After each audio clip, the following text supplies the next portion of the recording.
یہ قول ثقیل ہے، یہ گراں وزن بات ہے جو ہم آپ پر اتارنے والے ہیں اور جن امور کا آپ کو مکلف بنانے والے ہیں۔ اللہ اکبر۔ محبوب سے کیا کہا کہ محبوب راتوں کو جاگ کر کے آدھی رات یا اس سے کچھ کم و بیش وقت ترتیل کے ساتھ قرآن مجید کی تلاوت کرو۔ یہ حضور کا ذمہ تھا اور حضور علیہ السلام پر یہ چیز عائد کی گئی، اور حضور کی وساطت سے پنجگانہ نماز کی فرضیت سے قبل اہل ایمان کو بھی یہی حکم دیا گیا۔ فرضیت نماز کے بعد جو ہے یہ حکم ان سے اٹھا لیا گیا، لیکن حضور علیہ السلام پر تہجد کی نماز جو ہے وہ فرض رہی۔ ہم 5 نمازیں اپنے اوپر فرض مانتے ہیں اور کوشش کرتے ہیں کہ ان کی ادائیگی ہو پائے، لیکن حضور علیہ السلام پر 6 نمازیں فرض تھیں۔ تو کہا کہ آپ اٹھیے اور قرآن پڑھیے اور ترتیل کے ساتھ پڑھیے، آدھی رات جاگیے، آدھی رات سے تھوڑا کم جاگیے، تھوڑا زیادہ بھی جاگ سکتے ہیں۔ یہ آپ کی طبیعت پر منحصر ہے کہ آپ کی طب مبارک کس چیز کی متقاضی ہے، کتنی دیر تک آپ جاگنا چاہتے ہیں۔ لیکن رب یہ حکم اپنے محبوب کو دیتا ہے کہ ساری رات محبوب آپ نہیں جاگیں گے، کچھ آرام بھی کریں گے، کچھ سو بھی لیں گے۔ اللہ اکبر۔ رات کے جاگنے کا اور سحری کے وقت اٹھ کے قرآن پڑھنے کا حکم محبوب کو کیوں دیا؟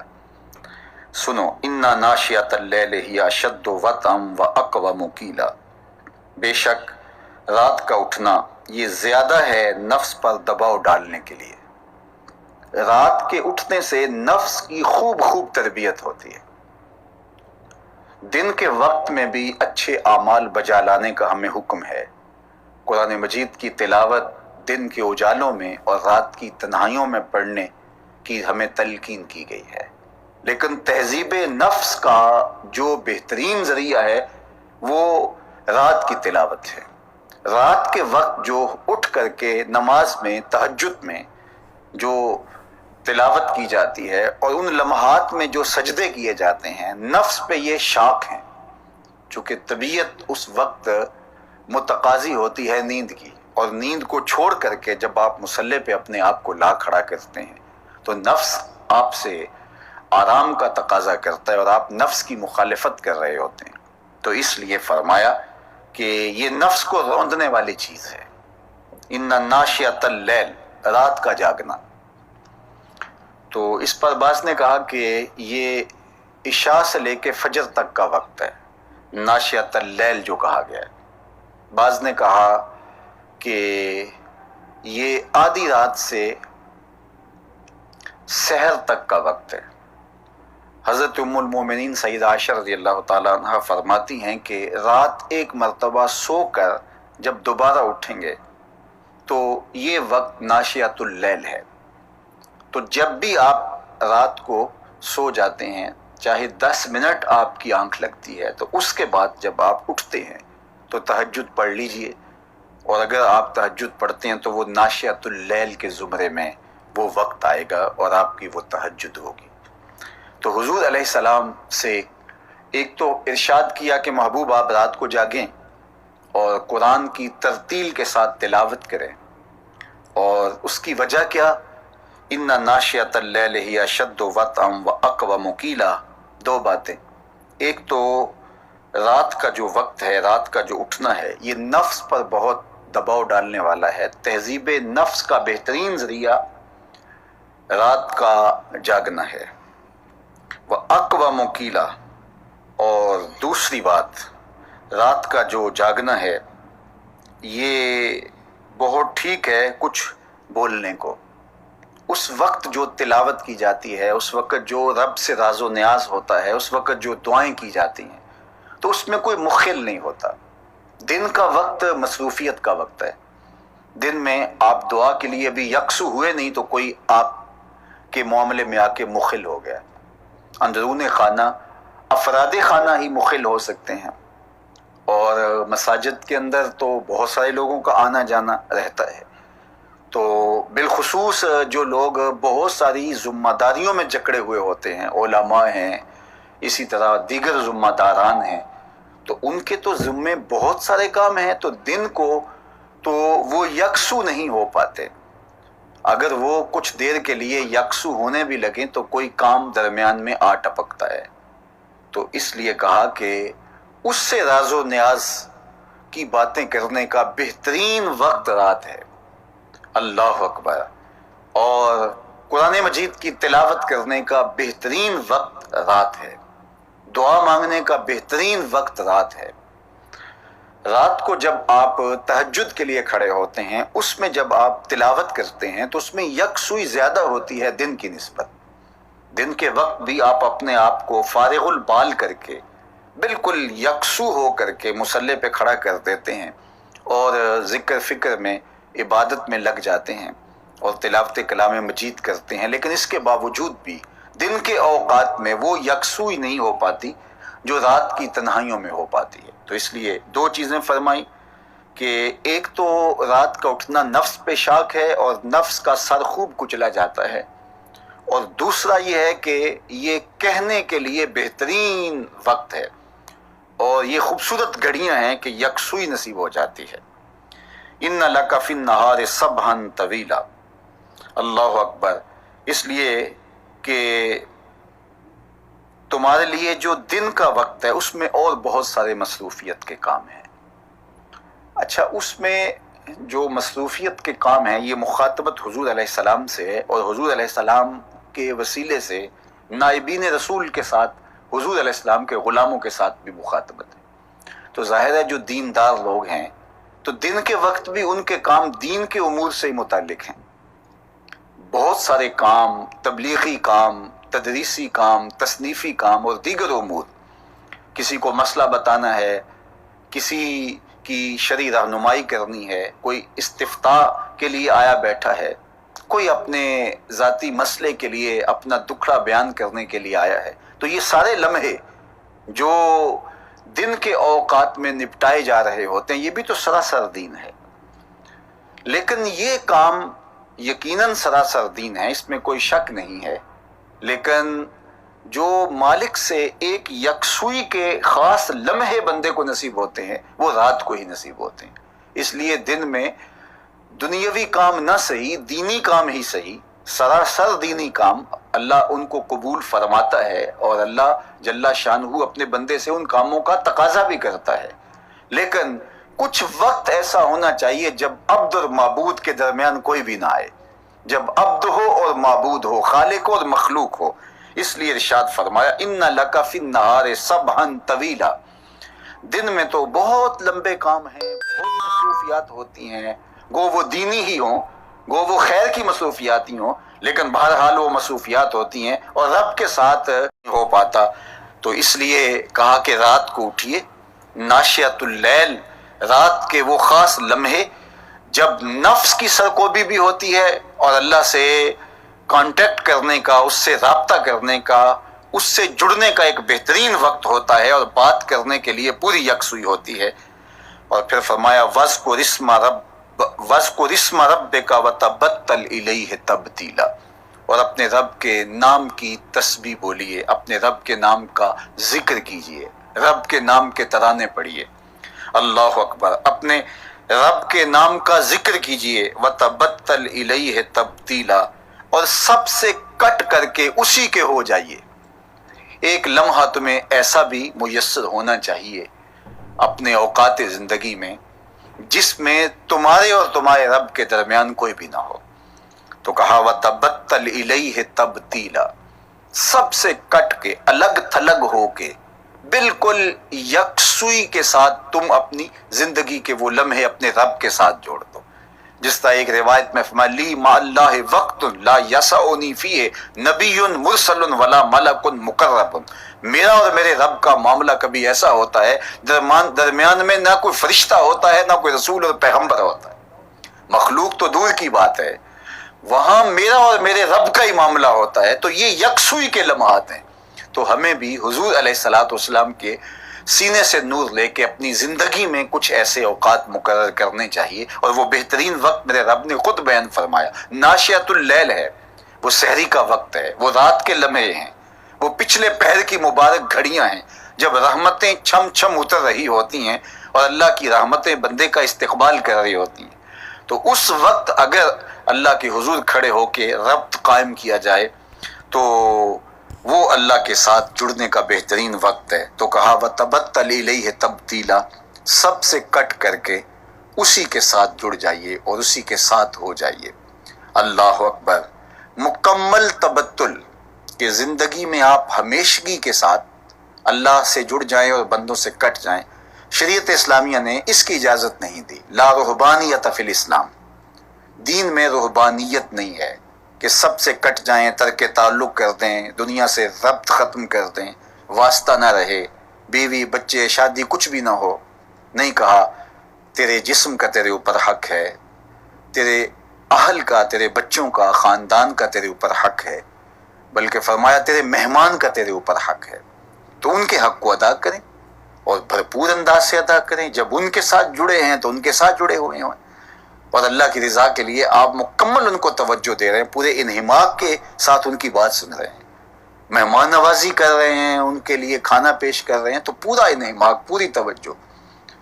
تو لیکن مکمل تبتل، مخلوق سے بالکل بے نیاز ہو جانا اور کٹ جانا مخلوق سے، تو ہمارے دین نے مکمل کلی تبتل کا درس نہیں دیا. حضرت عثمان بن مظعون رضی اللہ تعالیٰ عنہ نے حضور علیہ السلام سے اجازت بھی طلب کی تھی مکمل تبتل کی، کہ تجرد کی ایسی زندگی گزاری جائے کہ شادی تک نہ کی جائے. تو آقا کریم نے اجازت نہیں مرحمت فرمائی تھی. تو مکمل تبتل جائز نہیں ہے. تو وہی جو میں نے گزشتہ روز یا اس جمعۃ المبارک کو استقبال رمضان المبارک کی عنوان سے گفتگو کرتے ہوئے کہا تھا کہ اسلام ترک دنیا کا نام نہیں ہے، لیکن غرق دنیا سے بچنے کا درس بھی ہمیں دیتا ہے. نہ تو دنیا کو ترک کر بیٹھو اور نہ یہ ہے کہ دنیا میں غرق ہو جاؤ. ترک دنیا اور غرق دنیا کے درمیان اسلام کا خوبصورت معتدل راستہ ہے. اس لیے ہمیں حکم دیا گیا کہ کچھ وقت تمہارا ایسا ہونا چاہیے کہ جب تم سب سے کٹ کے اسی کے ہو جاؤ اور نماز میں تبتل ہو. جب ہم نماز پڑھ رہے ہوں تو مکمل انہماک رب کے ساتھ ہو. سیدنا علی المرتضیٰ رضی اللہ تعالیٰ عنہ کے بدن میں تیر لگا ہے اور وہ نماز میں مصروف ہیں اور تیر نکال لیا جاتا ہے. جب سلام پھرتا ہے تو پھر آپ کو پتہ چلتا ہے کہ یہ تو جو ہے وہ تیر تھا جو نکال لیا گیا. تو یہ انہماک ہے، رب کے ساتھ انہماک. اور وہ فرمایا گیا حدیث جبریل میں کہ اپنے رب کی اس طرح عبادت کرو کہ گویا تم اسے دیکھ رہے ہو. اور اگر یہ کیفیت پیدا نہیں ہوتی تو کم از کم یہ کیفیت تو ہو کہ وہ تمہیں دیکھ رہا ہے. اور یہ دو کیفیتیں بندہ مومن کو نصیب ہونی چاہیے. یا تو پہلی کیفیت نصیب ہو جائے، اور اگر یہ نہیں تو کم از کم دوسری کیفیت تو نصیب ہونی چاہیے. اور اگر دوسری کیفیت بھی نصیب نہیں ہے، نماز بھی پڑھ رہے ہیں، باقی کام بھی دینی چل رہے ہیں، لیکن جو ہے وہ اپنے رب کے ساتھ یوں بندہ جڑا ہی نہیں کہ وہ میرا رب مجھے دیکھ رہا ہے، تو پھر اس کی لطافتیں نصیب نہیں ہو پاتی. اللہ اکبر. وَاذْكُرِ اسْمَ رَبِّكَ وَتَبَتَّلْ إِلَيْهِ تَبْتِيلًا، اور اپنے رب کے نام کا ذکر کرو اور اسی کے ہو کے رہو، سب سے الگ ہو کے، سب سے کٹ کے مکمل تبتل کچھ لمحوں کے لیے ضرور اختیار کرو. رب المشرق والمغرب، جو مشرق و مغرب کا رب ہے، لا الہ الا ہو، اس کے علاوہ کوئی معبود نہیں ہے. معبود برحق وہی ہے، پرستش کے لائق، عبادت کے لائق اسی کی ذات ستودہ صفات ہے. فاتخذہ وکیلا، اور اسی کو کارساز بناؤ، اسی پر توکل، اسی پر بھروسہ، اپنے امور اسی کے سپرد کرو. جب اپنے امور اپنے رب کے سپرد کرنے کا مزاج پیدا ہو جاتا ہے، زندگی سوکھی ہو جاتی ہے. جب سارے کام بندہ کہتا ہے کہ نہیں میں اس کو اپنی حکمت عملی سے اور اپنی ہی سمجھ سے کرنے ہیں، تو پھر وہ ساری زندگی الجھنوں میں ہی مبتلا رہتا ہے. کچھ کام ان کی تدبیر کریں، ان کے لیے حکمت عملی ضرور آپ وضع کریں، لیکن کچھ کام کر کے اللہ پہ چھوڑ دیں. اور اس پہ جب چھوڑ دیں گے، اور توکل بھی یہی ہے کہ آپ گھٹنا بھی باندھیں اور سپرد اللہ کے کر دیں. تو اس لیے اللہ کی سپرد ہیں، اسی کی طرف سے کام ہوتے ہیں اور وہی کارساز حقیقی ہے. تو فرمایا کہ